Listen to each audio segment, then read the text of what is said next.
argumentet kundër qeverisës së Ramës me që është gare hapën, por natyrisht keni mundësi që të tregoni çfarë bëri mirë kryetari Rama në këtë mandat. Po Arben, faleminderit, i ndëgjova me vëmendje kolegët nga opozita edhe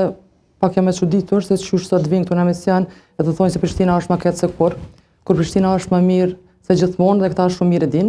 U përmendën këto disa çështje që janë çantë ndacak dhe mbledhja mbeturinave,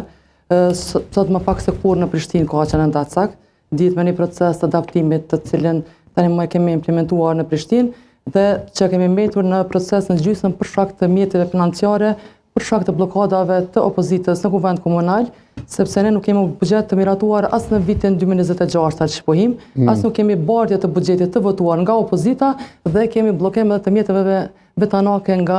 Ministria e Financave. Sa i përket mbledhjes së mbeturinave, edhe për këta po çuditna nga zona Mosmorati, sepse ndërmarrjen publike pas trimit regionale e udhëheq PDK-ja që 4 vite, aty edhe aksionarët e bordi është komplet i PDK-s, edhe sot më ardhë me thonë këto që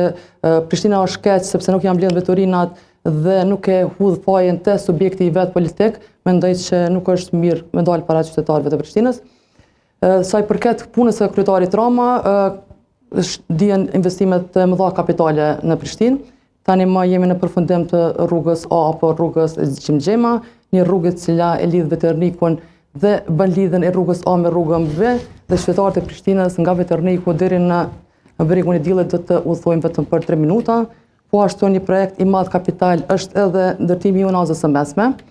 Pa i përmendur edhe rrugë të tjera të cilat u bërë zgjerimi i rrugës në Gollak, lidhja e Velanis me Matiçanin që bën rruga Anitetore e shumë projekte të tjera infrastrukturore, po ashtu një projekt shumë i mirë dhe shumë i madh në Prishtinë është edhe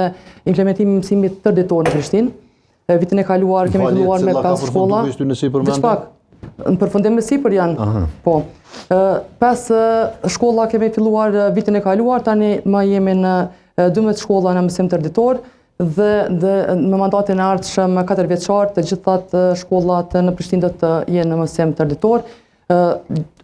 Pa e përmendur edhe trafikun urban, tani më secila lagje në Prishtinë e ka transportin publik, po ashtu qytetarët e Prishtinës e gëzojnë edhe një bilet të integruar të trafikut urban, ku me 80 cent në ditë mundën me udhëtu për linjat në Prishtinë edhe në transportin publik dhe në transportin